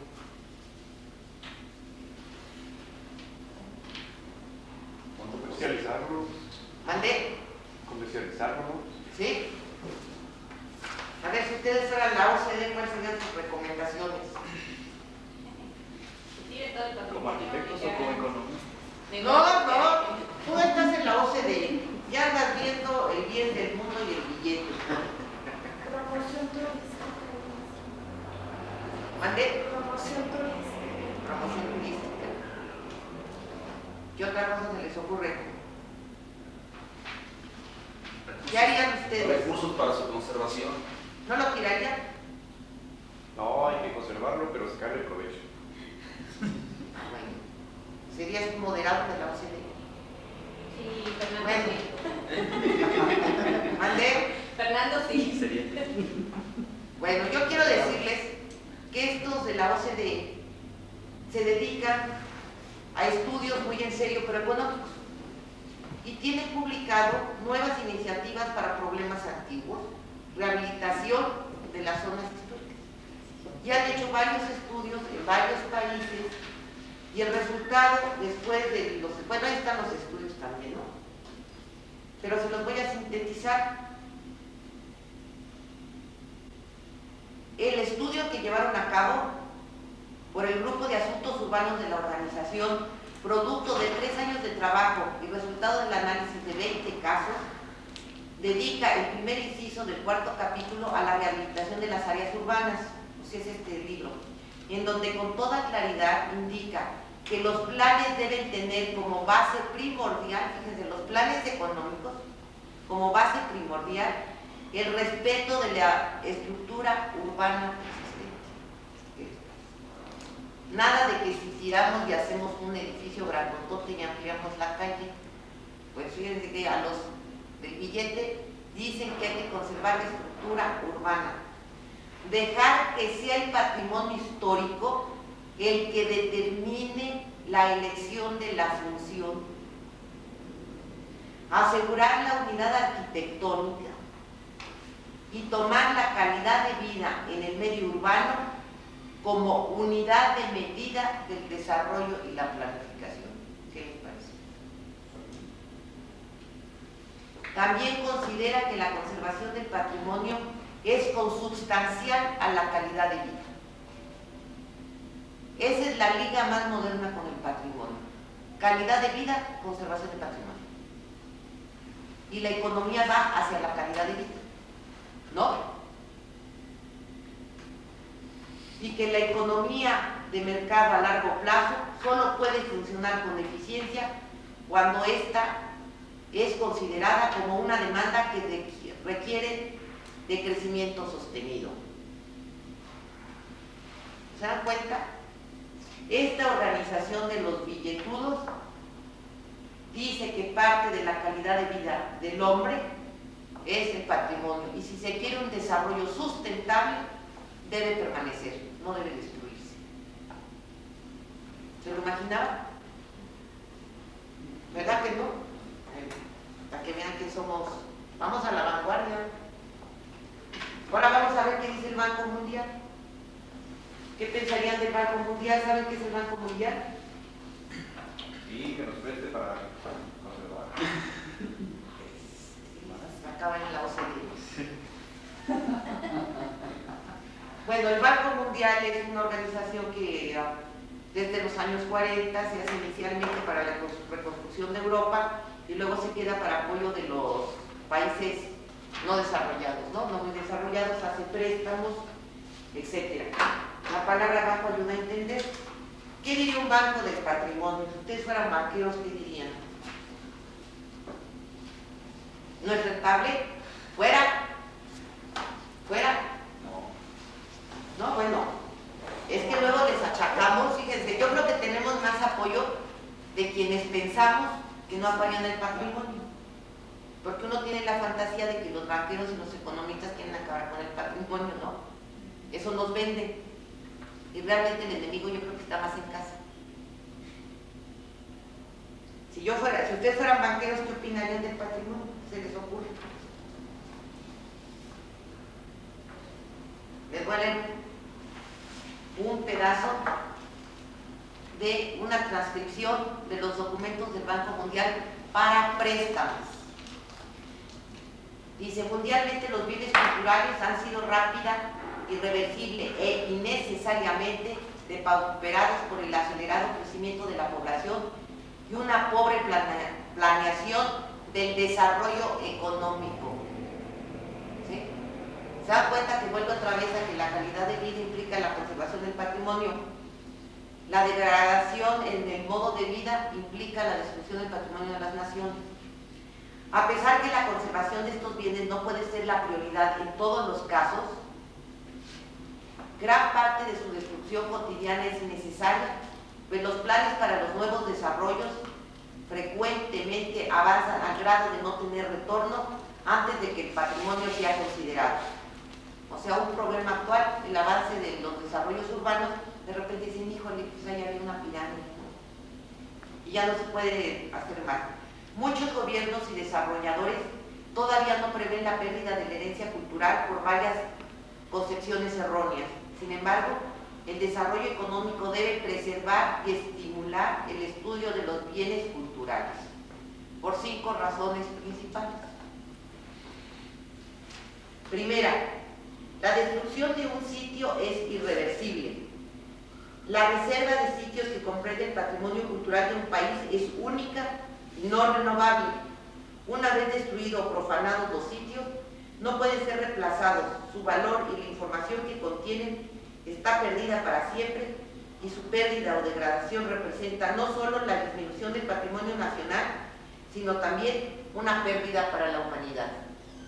Los banqueros, los banqueros. Es que ustedes, lo que nosotros oímos es la de los inversionistas, no la de los banqueros. 2. Segunda razón, es que el conocer y entender a quienes vivieron en el pasado puede ayudar a los habitantes actuales a desarrollar y mantener su identidad, así como a valorar su propia cultura y herencia. Este conocimiento y entendimiento enriquecen la vida de los ciudadanos de una nación y los capacitan para manejar los problemas contemporáneos con mayor éxito. ¿Qué tal? ¿Cuándo habían oído esos argumentos? no que la sustancia histórica que voy a heredar. Estos son beneficios presentes, ¿no? No son ideas de que yo conservo y que soy bueno. O sea, a mí me beneficia, punto. Tercera, cada sitio tiene sus propios valores intrínsecos en el estudio científico de la naturaleza y el desarrollo de la tierra, su vida y la civilización. Con frecuencia, solo un experimentario científico, o sea, esto tampoco es democrático, un experimentado científico podrá conocer un importante sitio arqueológico, histórico, religioso o natural, ya que, por ejemplo, un sitio con poco material puede ser científicamente tan importante como otro de gran riqueza de artefactos. Cuarta razón es que el desarrollo de los bienes culturales puede significar beneficios para la industria del turismo nacional. Informaciones tomadas de la compañía American Express indican que más del 50% de los turistas deciden su destino en gran medida porque les interesa visitar atracciones arqueológicas, históricas y naturales. 50% del turismo cultural hace, ¿qué les diré?, 8 días. La quinta y posiblemente la razón más relevante para hablar de los bienes culturales consiste en que su preservación y estudio pueden ser muy útiles para el diseño de proyectos de desarrollo económico, tanto presentes como futuros.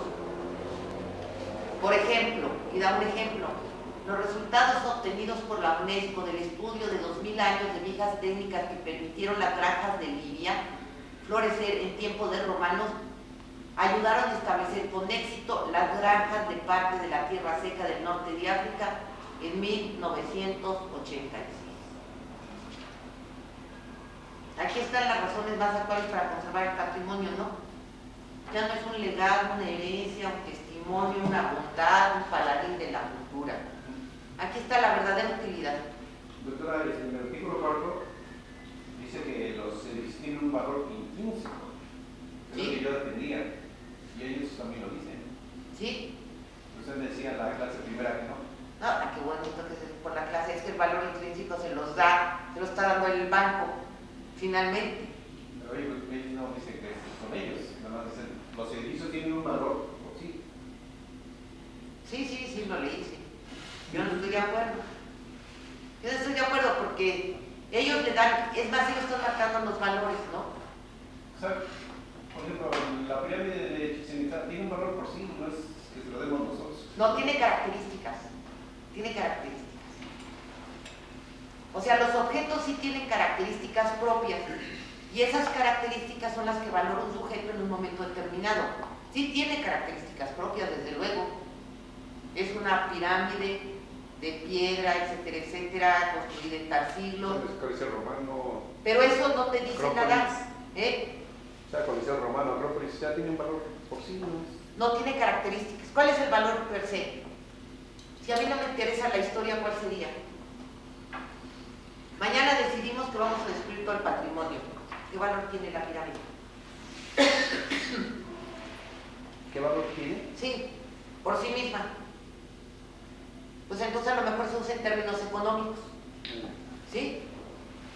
Sí hay características, desde luego. Ahora, además, bueno, esto es una traducción mía, ¿eh? Bueno, sí hay características. Yo no quiero negar, porque Pedro me decía, es que tú no hablaste de la tensión entre el sujeto y el objeto. Y le digo, desde luego que un objeto debe de tener ciertas características que los sujetos valoren. Ellos están valorando las características que les permitan utilizarlas en este siglo. Dice, yo valoro los sistemas de riego de Libia porque me permitieron ponerlos, echarlos a andar en 1986 y quitar parte del desierto del norte de África. Valoraron las características que descubrieron. ¿Sí? Ahora, esos son puntos ideológicos, ¿eh? No, porque inclusive hasta los paneles, las pirámides tenían un valor por sí. Las piedras las utilizaron. Hay un libro muy interesante de los Borgia, ¿cómo se llama? La historia de los Borgia o la época de los Borgia, que si pueden comprarlo, es de la vida cotidiana de la época. Y entonces ahí aparece cómo hay un núcleo académico que intenta conservar el patrimonio en el Renacimiento pero finalmente estaban vendiendo el Coliseo por kilo, ¿no? Iban todos los canteros, tantas toneladas, paga y vete, pero por otro lado hay un movimiento que viene desde que cae el imperio de turco y se vienen a Italia. Entonces se crean las primeras academias en las que están todos los meros moros de Italia también, ¿no? Se instalan en Venecia, en Roma, y empiezan el movimiento para conservar el patrimonio, pero están vendiendo el Coliseo por kilo. No se lo acabaron porque no es otro que lo acabaran de comprar, pero es muy interesante porque desde esa época existe la tensión entre la realidad y la teoría, ¿no? A mí me parece, siempre estamos nosotros defendiendo sustancias históricas, porque es parte de la historia de la nación. Eso no pega. Estos argumentos me parece que en manos de un restaurador que nos pusiéramos a trabajar nos podríamos convencer más, porque estamos yendo a lo económico inmediato, que es lo que ahorita se utiliza. Es calidad de vida, posibilidad económica de turismo, divisas, etcétera, etcétera. Serían argumentos más convincentes, independientemente de que nosotros estemos convencidos de lo que dice la Carta de Venecia, ¿no? De que es una sustancia histórica, patrimonio de nuestras futuras generaciones. Pero yo creo que hay más argumentos aquí contemporáneos que no hemos esgrimido los restauradores y que debíamos utilizar para ayudar a forjar leyes y reglamentos. Yo creo que de aquí también se desprendería, si yo quiero una calidad de vida, ¿qué entiendo por calidad de vida y cómo la plasmo en un proyecto? Que la OCDE sí hace, entiende que la calidad de vida es conservar la traza, esto, y lo plantea en proyectos económicos y normas técnicas. Los estudios se hicieron y los proyectos se ejecutaron. O sea, no son teorías, pues. Entonces yo no sé si en un momento dado el hecho de tener presente la calidad de vida sea un mejor arma para instrumentar lo que estoy haciendo, que estar pensando en que si voy a achurar el elemento que restituí para no falsificar la historia. ¿Me explico? A lo mejor son conceptos más amplios que nos permitirían normar de una manera más clara, envolver el resto de los conceptos ya concretos y específicos. Porque si nosotros decimos debemos conservar por conservar, nos vamos a una tendencia muy restrictiva, ¿no? Y si nosotros hablamos de calidad de vida, a lo mejor podríamos ampliar más el panorama y ser más consecuentes con el momento histórico. Pero no sirve ni para qué trajo esto, ¿no? Esa sería mi idea. Inclusive les voy a dejar un ejemplar de estos a cada uno. Esto que les leí en el discurso, cuando yo hice la toma del colegio, yo fui presidente del colegio de restauradores con el discurso, y donde yo concluyo que la restauración es la vanguardia del mundo, ¿no? Digo, pues también no vale decir que no era. Entonces concluyo que realmente estamos en todos los documentos económicos de vanguardia, ¿no? Y no como dicen en México, obsoletos, retrasados y que deben acabarlos, que casi lo logran. Bueno, pues por mi parte, ya, si nadie tiene dudas, ¿ya nadie?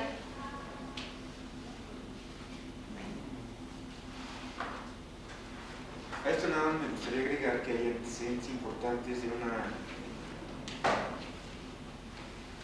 política muy clara para relacionar las condiciones de vida de la gente con el patrimonio cultural. ¿Se acuerdan que la vez anterior no recordé el nombre del arqueólogo que organizó un trabajo importante? Su proyecto es fundamental en la historia de la arqueología y otras disciplinas, el proyecto de Teotihuacán de Manuel Gamio.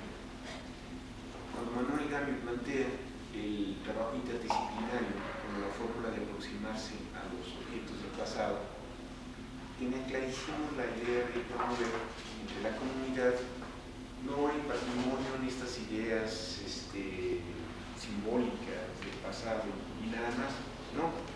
Se supone que cuando los arqueólogos llegaban había una derrama de recursos, entonces se establecían escuelas, los arqueólogos daban los cursos en esas escuelas, participaban con la comunidad en tareas de gestión de tierras. Era otro el escenario de México en ese momento. El papel del Estado benefactor sin duda estaba ahí atrás, y sí, en el caso, las condiciones de vida de los habitantes, de los usuarios, era como un referente indispensable, que como dijo Virginia, y él lo expuso creo ampliamente, esto parecía que era contrario a la cuestión económica. No es así, no son dos cosas que estén disociadas. Lo rentable en el caso tendría que ser reconocido como otro de los atributos que tiene el patrimonio histórico, y se convierte en un descubrimiento económico cuando el objeto simbólico del pasado también se convierte en una mercancía susceptible de ser vista, atendida, servida y demás. Esto que estamos viviendo ahora, que no es muy claro hasta dónde ponerle límites, hasta dónde intervenir, hasta dónde no.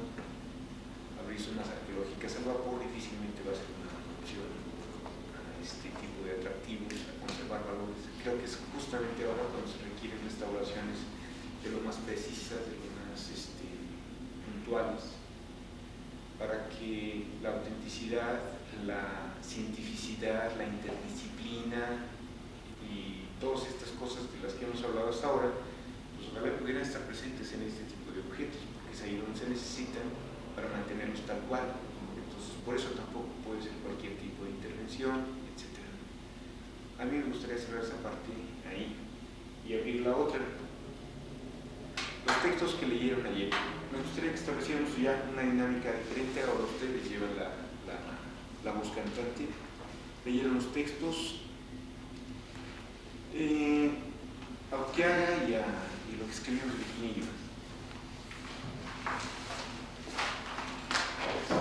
Propongo que la mecánica sea la siguiente. Uno de ustedes que describa en términos generales la idea central del texto. ¿Sí? ¿Alguien quiere hacerlo? De uno y de otro, el de Oquiaga y el de Paz e Isaac, para referirse a él.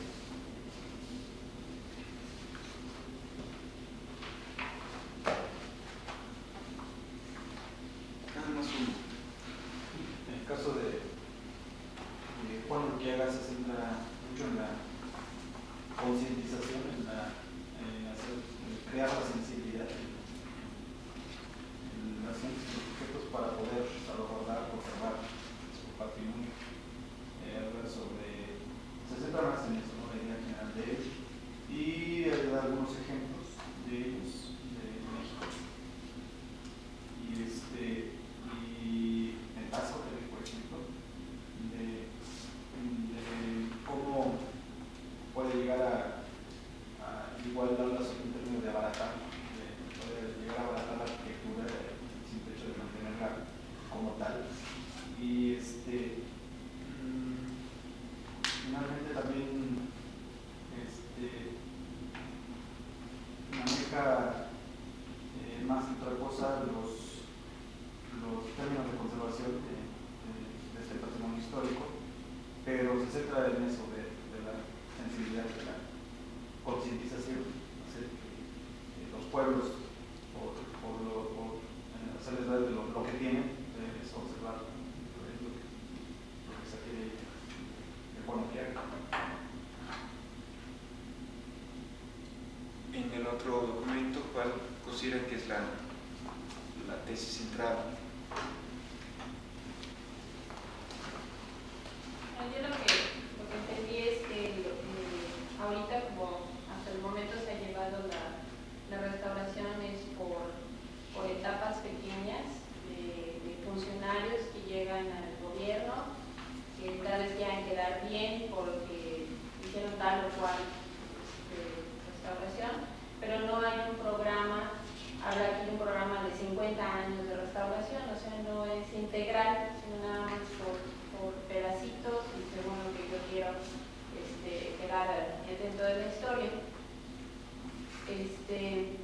Habla de periodos de 6 años.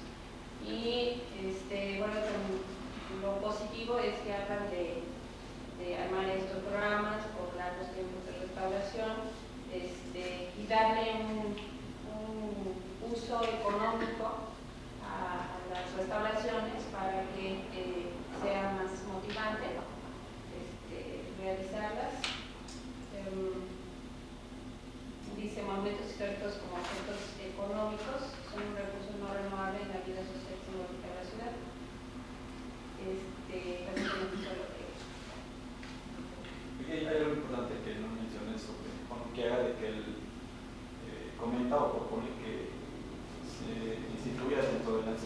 primaria, desde ahí enseñar a los niños la identidad o los valores culturales que se tienen para que vayan creando esa formación, esa educación, esa conciencia y al final entiendan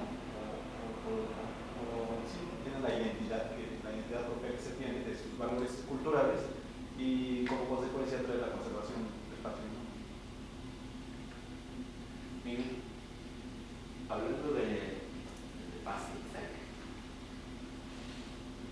habla sobre que el INE tiene una autoridad normativa que atiende problemáticas sin tener un planteamiento general y sin ir más allá de su método causístico, donde los criterios para la autorización de proyectos y obras cambian también con las modas administrativas que van de la intransigencia a la contingencia. Creo que el problema central o el planteamiento central del documento viene en relación con esto, ¿no? El INE como la autoridad normativa, y más abajo, en el cuarto párrafo, dice que la fuerza que se le confiere al factor económico es uno de los dos problemas, yo creo que no han acabado de establecerse o de cimentarse en relación de trabajo que debe tener el INE con el factor económico, porque el INE siempre antepone ante todo normativo, no como un ente que ayude o que dé dinero para que esto pueda solucionarse. Y en la tercera hoja me llamó mucho la atención un párrafo antes del último que dice que sería de gran ayuda contar con un referente común, tener una imagen colectiva del centro histórico que queremos y vamos a conservar a través de un medio accesible la comprensión de todos, políticos, legisladores, funcionarios, inversionistas, propietarios, arquitectos, ingenieros, artistas, ciudadanos, entre otros. No recuerdo en ese momento, pero hay un filósofo que habla y dice que mientras más sabiduría tienes, más te sientes perdido, más ignorante te sientes. Yo creo que dentro del grupo dentro de este párrafo, de todos los que tal vez se inmiscuían dentro de una imagen colectiva del centro histórico, de un rescate del centro histórico, cuando hablamos de que la intervención viene con gente que la usa para fines políticos o para fines inversionistas, como decimos, ya chafeo, porque ahí ya no vamos a encontrar, por la disparidad de ideas y de tendencias de cada uno, tal vez una cosa tan en común que puede ser tan sencilla, pero por la complicación del pensamiento o de los fines lucrativos o no lucrativos de cada una de las partes, sería muy difícil, sería muy, tal vez hasta demasiado utópico pensar que se llegaría a un acuerdo, ¿no? A un acuerdo mutuo. Y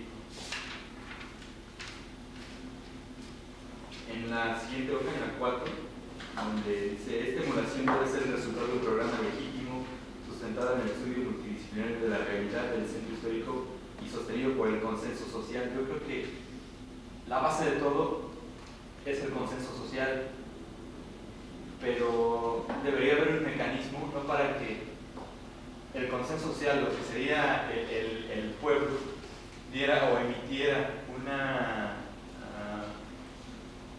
¿cómo podría llamarse? Un acuerdo en el mecanismo para el rescate del centro histórico, pero que lo mediara lo que estaba diciendo hace un rato, ¿no?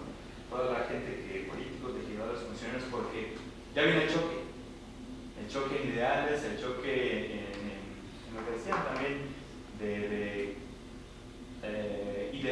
ideas que no son afines entre sí, entre tal vez el pueblo y la gente que hace la gestión administrativa o que hace la gestión dentro de un programa gubernamental. Abajo hay otro que habla sobre las 3 acciones permanentes, que son conservar los monumentos históricos, transformar algunas edificaciones para integrarlas a su contexto histórico, y la tercera que dice sustituir edificios existentes por nuevas construcciones. Es lo que creo que hemos estado discutiendo mucho dentro de nuestras sesiones. Y bueno, aquí, a mi punto de vista, lo que decía la profesora hace rato, ¿no? el que sino si hablamos de conservar y de tener algunas, o los monumentos históricos, transformarlos y a base de esto también sustituir edificios existentes por nuevas construcciones, entonces yo creo que ahí ya encontramos otra vez el sino dentro de este documento. Y en la hoja 5, habla sobre, el primer párrafo dice: la volumetría del centro histórico a la que deberán suscribirse todas las obras, volumetría que debe regir todo proyecto y ser conocida públicamente por los medios electrónicos y a través de una maqueta a escala que deberá permanecer en exhibición durante los 50 años que dura el proyecto de conservación del centro histórico. Aquí lo veo muy interesante en el sentido de que todo el mundo ve una maqueta, se enamora de ella y es entendible para todo el mundo.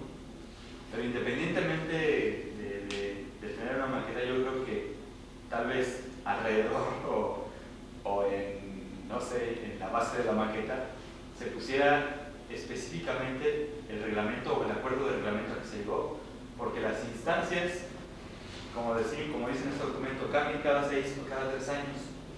Entonces, van a haber una maqueta, pero van a decir, pues no es el reglamento, porque, por ejemplo, las nuevas generaciones o las generaciones de estudiantes o de gente, sí hay un reglamento, pero nadie lo conoce. Y hay el problema en que habrá los reglamentos, habrá interpretaciones, habrá aplicaciones de reglamentos y de leyes, pero las conocen nada más a los que les interesa aplicarlas en el sentido de obtener ganancia o en el sentido de obtener algún beneficio. Sería, ¿no? Sí. ¿Quién agrega algo? Bueno, Referente todo lo que Fernando. referente a todo lo que dice Miguel, lo que están planteando ustedes aquí, en teoría suena bien bonito. Pero ya en la práctica se da que cuando hay que hacer una cosa, se organiza un foro donde se recogen opiniones, propuestas, programas. Juntas a toda la gente, recoges sus opiniones, al final desechas todo lo que te dijeron y haces lo que tienes que hacer, como si fuera una imposición, una monarquía, porque si no, no funciona. La verdad es que no se ponen de acuerdo ni historiadores, ni arquitectos, ni ingenieros, ni urbanistas, ni artistas. Entonces no vale dar vuelta. Y así es como se hace, y así es como se puede lograr.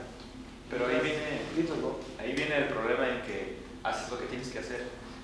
Y en ese sentido viene lo que pasó, ¿no? Porque lo que dices ahorita, todos vuelven en un sistema en el que a lo mejor impositivo porque haces lo que tienes que hacer e interpretas la ley o el reglamento de acuerdo a lo que has aplicado. Pero mientras no avanza. Yo creo que tomando de las dos y tomando de lo que nos han dicho ustedes, la ley quizás está muy general, y en el primer párrafo en Juan Urquiaga dice algo que a lo mejor es también algo de lo que se debe de hacer, ¿no? Que falta mucho trabajo por parte de nosotros, se puede decir técnicos, arquitectos, restauradores que estamos aquí en este momento, para que esas leyes yo creo que no sean tan generales, no sean tan ambiguas, no dejar lo que dice Fernando de que el jefe en poder en ese momento haga y lo que también ustedes dicen, 3 meses, 3 años, 6 años, haciendo de un lado las normas, haciendo de un lado las leyes, para quedar bien hace el edificio, hace el desastre que quiere hacer y nadie le dice nada. Quizá porque la ley será muy general, porque la ley es muy abierta, como que no está cerrado por el trabajo que falta por parte de los técnicos. El INAH tiene mucho que ver, pero yo creo que también parte de nosotros tenemos que verlo para hacer la ley, acotar la ley, pero ya en forma práctica, en forma que no pueden hacerse tipos de cosas y no por capricho que tengan que hacer las cosas. O sea, yo creo quizás juntando las dos. ¿Alguna opinión más? Más que nada, yo tengo una duda. Por aquí se menciona algo de que hay aspectos económicos importantes, pero alguno sobre las normas menciona que, por ejemplo, que deben ser normas flexibles. a la hora de hacerlas flexibles no se cae precisamente en ambigüedades, más que nada tienen que ser muy concretas, muy concisas, ¿no? Llegar al extremo de lo que se mencionaba ayer, cambiar una palabra pero por todo esto, y es algo muy concreto. Puede ser que las cosas a lo largo de esos 50 años vaya cambiando los hechos históricos, ¿sí? Pero aún así yo creo que sí hay normas técnicas que sí se pueden hacer muy concretas, ¿sí? Porque si no la flexibilidad genera problemas, ¿no? dentro de las normas, ¿o no? Bien. A mí me gustaría agregar, Virginia, ¿quieres decir algo? Toma esto. Quiero decir muchas cosas, pero digas. No. Estoy contenida. No, a ver.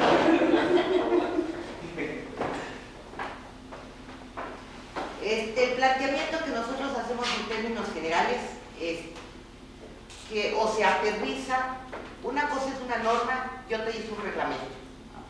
¿Sí? Yo pienso que una norma debe ser más amplia que un reglamento.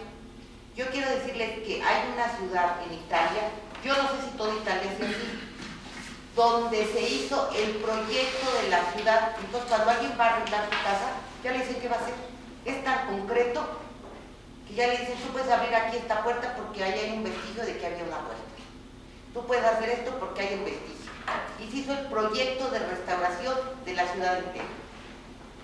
A ese nivel de concreción llegaron.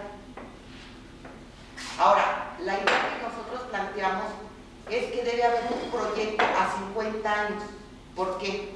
Porque hay áreas que deben ser sustituidas. Por ejemplo, los centros históricos que les pusieron A, B, C, G, I, J, K. ¿Qué queremos de ciudad y a dónde vamos? Pero no vamos a llegar a bajarle los niveles a los edificios en 3 años, nadie se los va a bajar.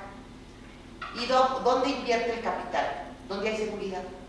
Mientras no hay seguridad, el capital no invierte. Entonces, ¿qué pasa en una ciudad que no tiene normas? El capital no invierte.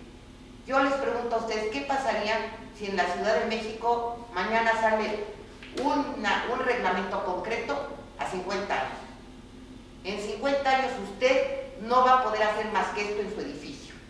Les aseguro que la gente invierte. Lo que pasa es que siempre esperan a que se vaya ese funcionario y a lo mejor al otro le sacan más. Hay un caso que a nosotros nos tocó, no sé si conozcan la iglesia de San Hipólito. Pues convencimos al señor que está por la iglesia de San Hipólito de que hiciera su edificio a la altura del remate del pretil de la nave del templo. Bueno, ya total el señor dijo, bueno, pues ya no me queda de otro, porque tiene un gran edificio, es un hombre muy rico, un árabe muy rico. Digo, bueno, ya lo hago así. En ese momento sale el proyecto Alameda y fue a decirnos, muchas gracias arquitecta, regreso cuando la manecilla del reloj o la norma barra mi zona. Y entonces hago uno de 100 metros como el del proyecto Alameda. ¿Sí?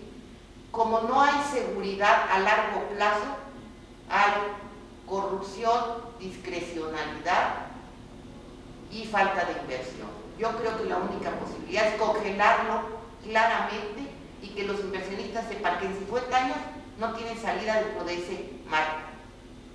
Entonces hay una posibilidad de que se invierta, porque si no se invierte tampoco se conserva ni se regenera nada, ¿no? Que es el caso de la Ciudad de México. Y yo sí creo que hay que ir aterrizando, y a mí me parece que el párrafo de Juan Urquiaga aquí al principio es la antítesis de la norma, ¿no? Él no quiere que haya norma, él se va a los casos únicos, a seguir teniendo. Es como decir que la medicina no existe. A lo mejor hay a quien le dan una cafeaspirina y lo matan, no lo dudo, pero en términos generales hacen grupos, tipifican, y yo creo que un ser humano es todavía más complejo que una construcción. Entonces no veo si la medicina puede tipificar, hacer tipos de cosas y normar por tipos de enfermedad, por tipos de personas, tipos de edad, tipo de metabolismo, porque los restauradores tenemos que decir que cada caso es único. A mí lo que me parece que detrás de esa supuesta inteligencia no hay más que ignorancia. Si yo no fuera ignorante, yo podría tipificar, que a lo mejor puedo comparar tu zona con otras 5. En el centro histórico yo estoy segura que hay 1.300 edificios iguales, no idénticos, ojo. Yo no digo que sean idénticos, pero sí iguales. Entonces, por eso es que pienso que falta el estudio para llegar. Una cosa sería una norma y otra ya sería un reglamento a 50 años específico y muy concreto. Usted en el predio A1, 2B puede hacer 6 niveles, se acabó. En el predio AJB, 4. Y entonces nosotros pensamos que habría una posibilidad de inversión. La inseguridad es pavorosa. No hay ningún... Vean, no se quejaron los empresarios que porque vayan marcos a la ciudad. Eso les genera inseguridad. Pues imagínense un funcionario que depende cómo amanece. Y que además, lo mismo llega alguien con estudios que cuando que haga que no era arquitecto, ¿no? Que era coordinador nacional de monumentos. Entonces ni siquiera hay la seguridad de que hay un perfil de la persona que va a ocupar los cargos. Ustedes seguramente han tenido directores de centro regional que pueden ser antropólogos, contadores, todo tipo de profesiones, ¿no? Que eso tiene un impacto. Ahora, lo que tú dices, que es un idealismo nuestro. La propuesta que nosotros teníamos era que se hiciera este gran proyecto, reglamento, pasara a la Asamblea, fuera aprobado por la Asamblea del Distrito Federal y publicado en internet y en todos lados, que ya no sea misterio para nadie. Porque siempre llega uno con la idea de que quién sabe qué me va a pasar, ¿no? Quién sabe qué me vayan a decir. O sea, la idea no es hacer votaciones ni referéndums como los que ahora les ha